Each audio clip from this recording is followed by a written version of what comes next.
Is there anyone seeking the true meaning of Christmas in 1973? And if so, can we find that? How did Christmas survive? Or has Christmas survived? Is it gone? Welcome to 1850 Main Street. Come on in and pull up a chair. Today, Rob Walgate and Alan C. Duncan from the Public Square are joined by David Zanotti, the CEO of the American Policy Roundtable.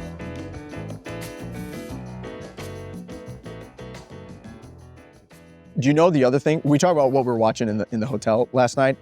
You watched football, I watched some reruns of The Office. The other thing that I was watching was there was a John Denver concert at Red Rocks from 1974. No. So right, but really close. So we're doing 1973 tonight.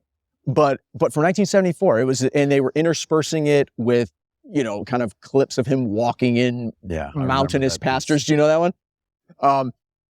And so in this show, we do have a little John Denver.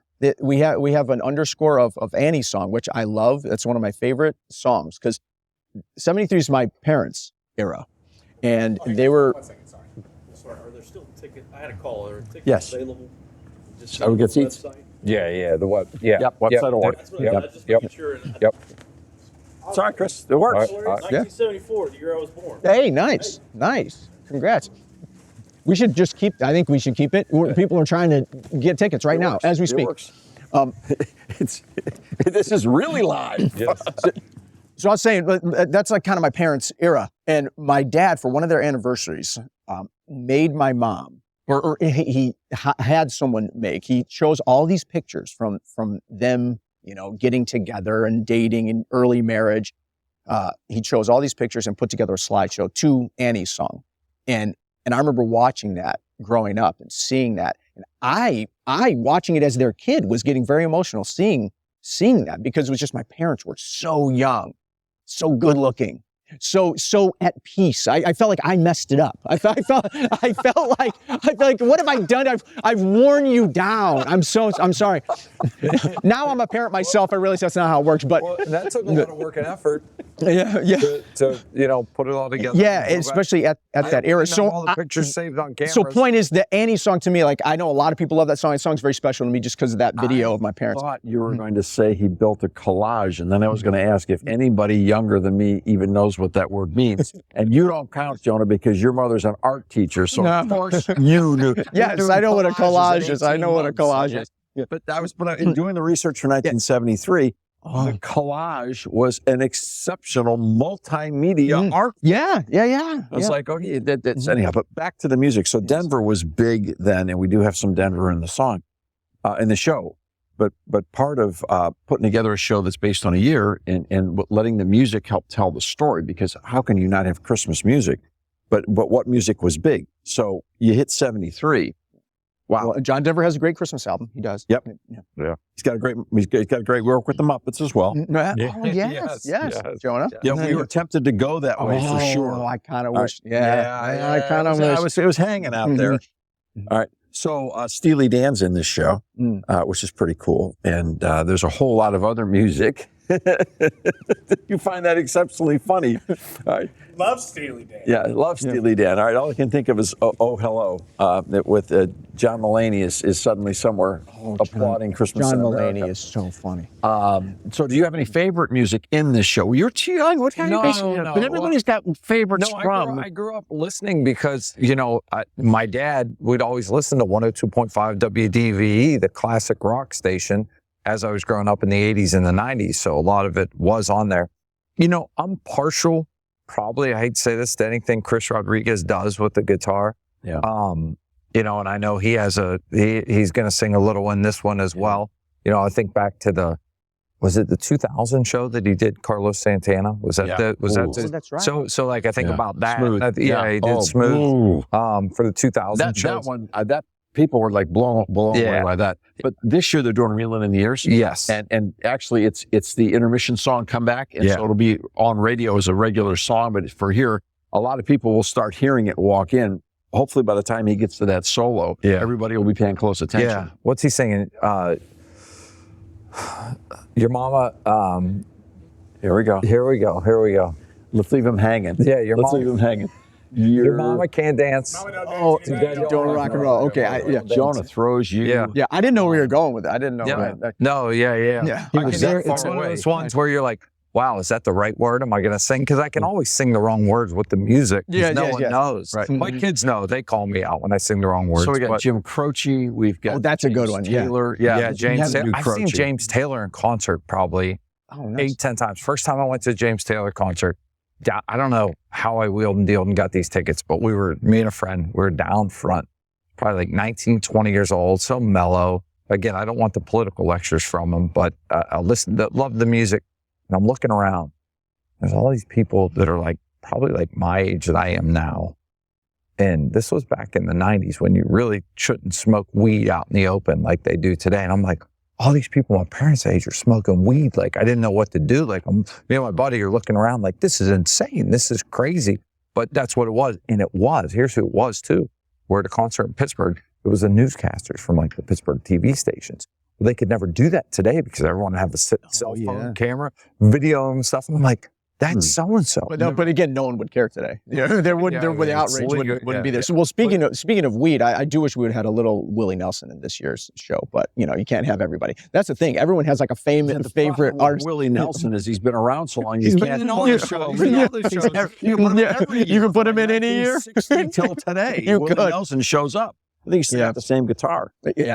What's interesting is to do a show like this and to launch it in the Music City in Nashville. Which is more than one person told us when we got started with this idea that this is an okay idea, but don't ever try it in Nashville. It'll never work.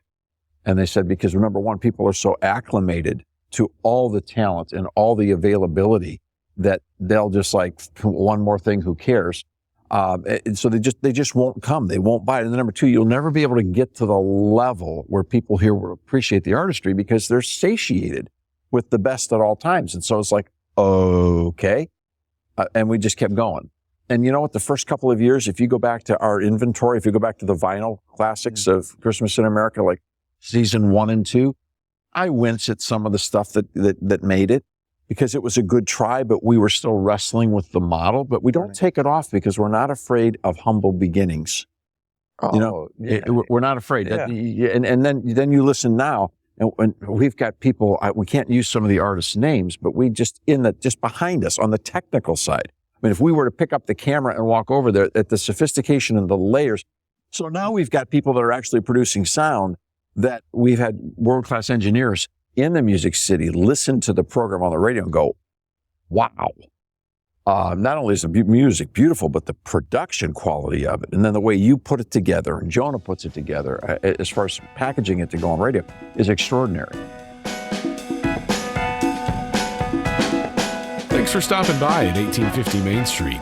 We're glad you're here. Do you want to learn more about what's really going on behind the scenes in public policy? Tune in to the Public Square on over 200 radio stations coast to coast.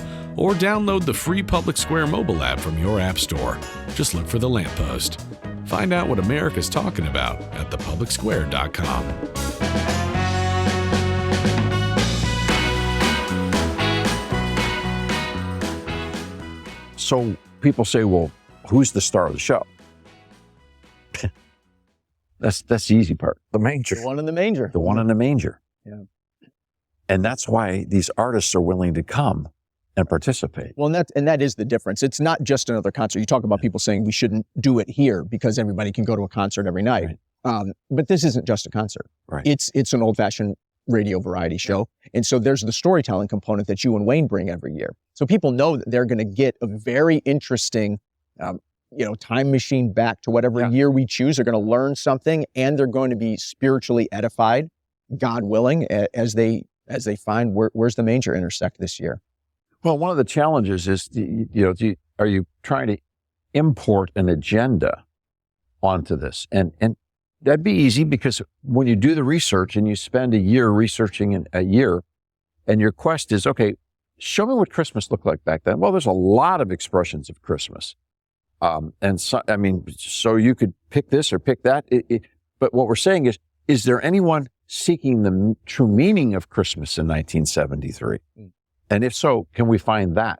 How did Christmas survive? Or has Christmas survived? Is it gone? I mean, are we the only people that are holding the fantasy that Christmas still is about that point in time when the Christian faith contends God came to earth as a human? Is that still a valid premise? Is it still historically true? Have we figured out how to debunk the story so that it's really just a nice fairy tale, but that's all it is? And so that's a part of the tracking. Well, and I don't think it's that way. And because people that'll be at the show or have been at the shows, as we've mentioned before, relate to maybe that year and what happened at Christmas in their life, how the Lord worked in their life during that year or during that season. I mean, it's no surprise or secret that the families are more apt to get together, and maybe there can be some reconciliation and healing, or someone come to know the Lord through that process. How many countless times have people come to us or written to us after the show and say, I need to tell you something that happened that year in my life, or I need to tell you something that the show did to me and my family?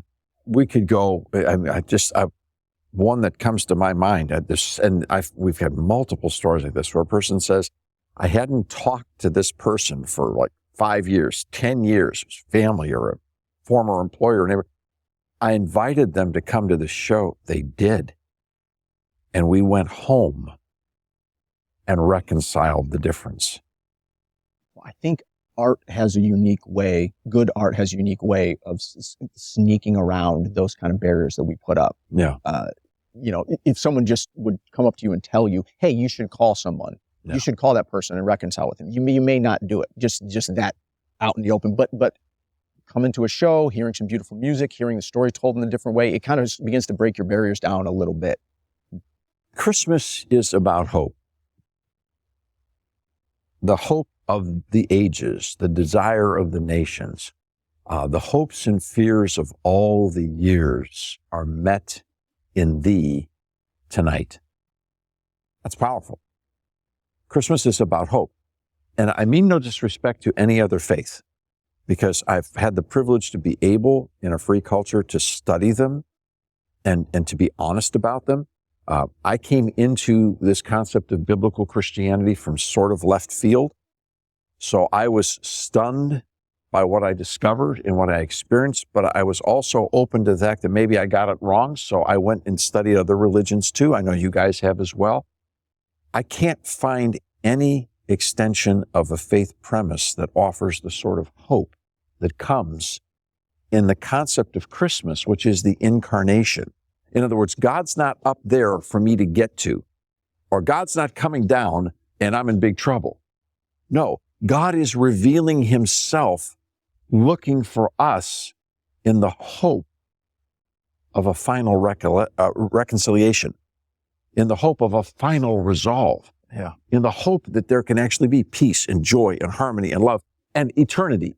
All these things that inside us, it's like little kids, right? Little kids all want to jump off their bed because they believe somehow they can fly. They're not wrong.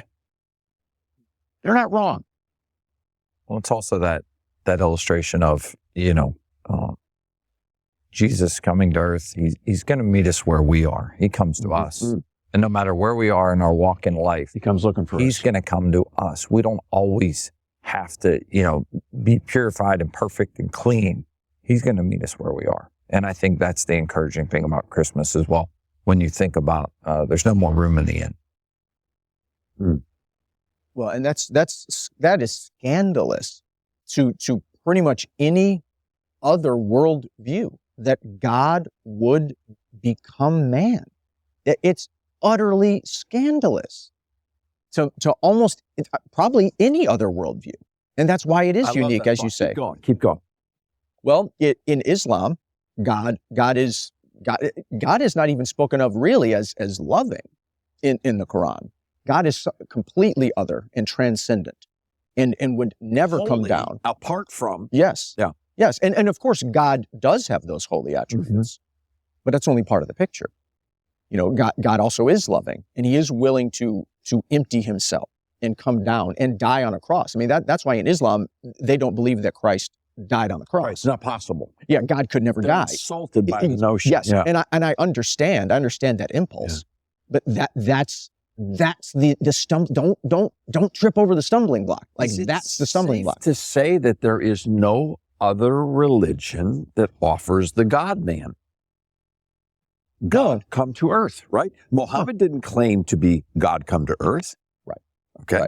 Right. And the whole Judaistic tradition is still waiting for Messiah. Yeah. Now, the Hebrew scriptures are peppered with the prophecies of, Without doubt.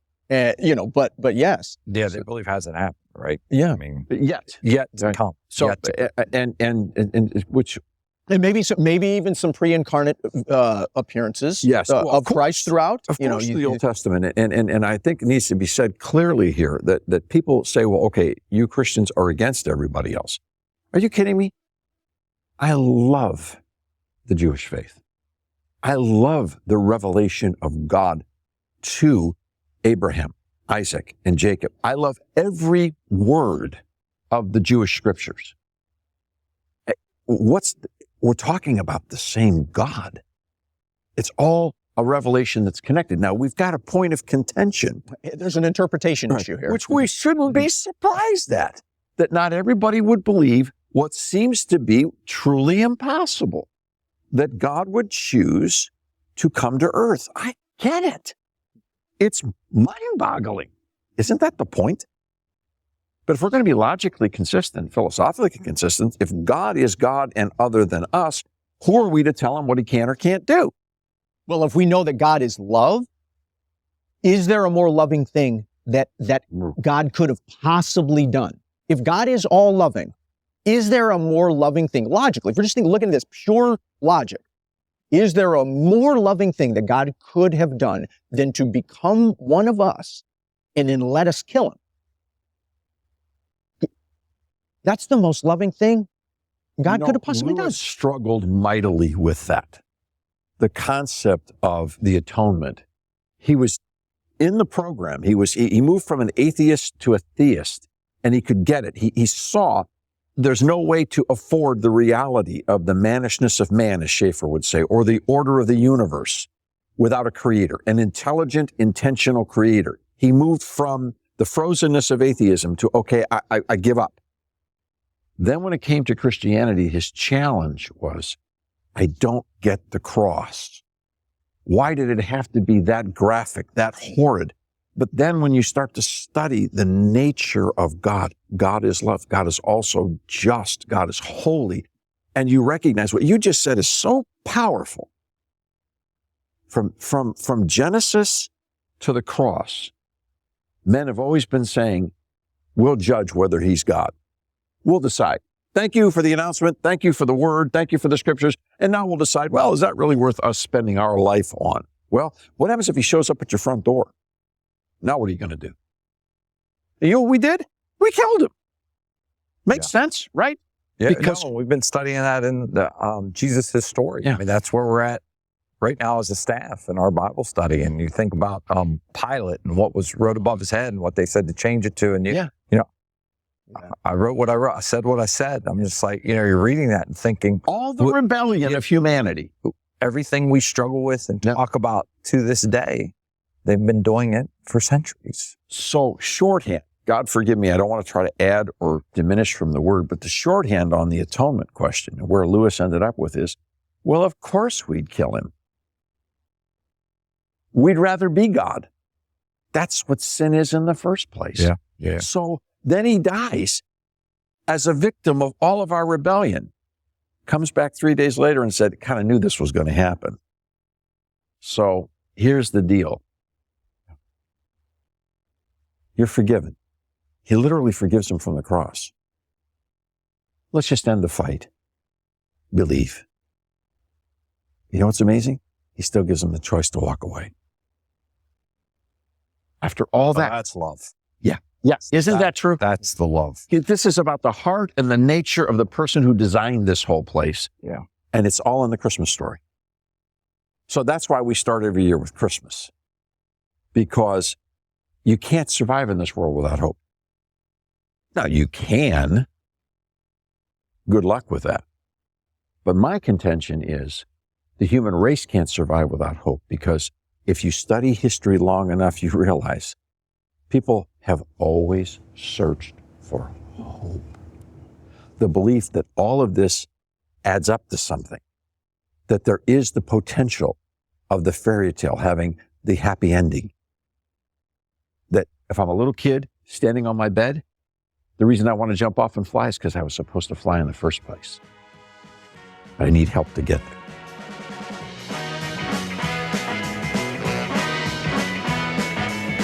The conversations are just getting started. To get connected, check out 1850mainstreet.com. We don't data mine anyone or sell your information. Subscribe today so you don't miss a single conversation. We'll see you next time here at 1850 Main Street.